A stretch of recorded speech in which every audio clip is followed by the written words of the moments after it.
I nearly killed a kid on the Dodgems once. No joke. I was in a car with my kid sister, and there were two young kids who had stalled their car in front of us.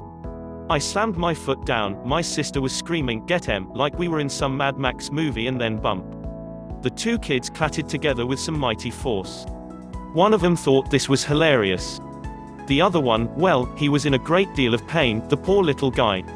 Me and my sister shot each other a guilty glance, drove away sharpish, and left the kid to be fished out by the ride attendant and returned to his mother and his gigantic, hulking, angry-looking father. I love Dodgems a lot. However, I only just learned why they're called Dodgems. It's really interesting, actually. You ready to find out? Dodgems weren't originally supposed to crash into each other. Now, trust me, I know what you're thinking, that's literally why they're also called bumper cars.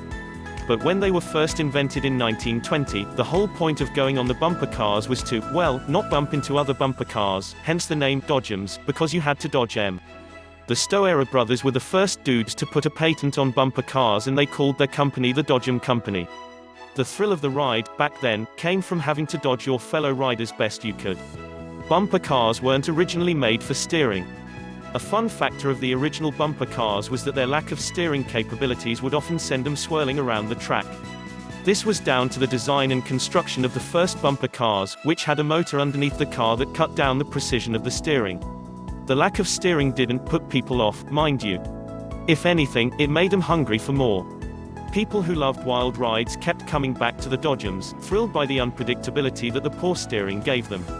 They were a major health and safety hazard to start with. That might not come as some surprise given how I just said they weren't supposed to bump into each other and they had practically barely any steering. However, they were so flimsy they would often fall to pieces after a single collision. Cars that got broadsided would often not be able to start up again, and sometimes occupants or pieces of the car would go flying after a bump. The flimsy tin construction of the Dodgems also meant that they would dent with a single kick, let alone a knock from another car. As such, hammering dents out of the body's tin panels became a nightly practice for fairground workers, as did nailing back all the loose or missing panels. After the Dodgems' very first season, every last one of the cars had to be burnt as they were too far past the point of repair. In one place in Russia, bumping cars would get you kicked off. Back in the day when Dodgems first started going global, it was still very much the norm to not bump into others' cars. Also, back then, grown-ups went on one set of Dodgems, kids on another. It's understandable that the kids would bump each other once a while, so there was rarely ever a penalty for kids' collisions. However, adults would often be told off by fairground owners.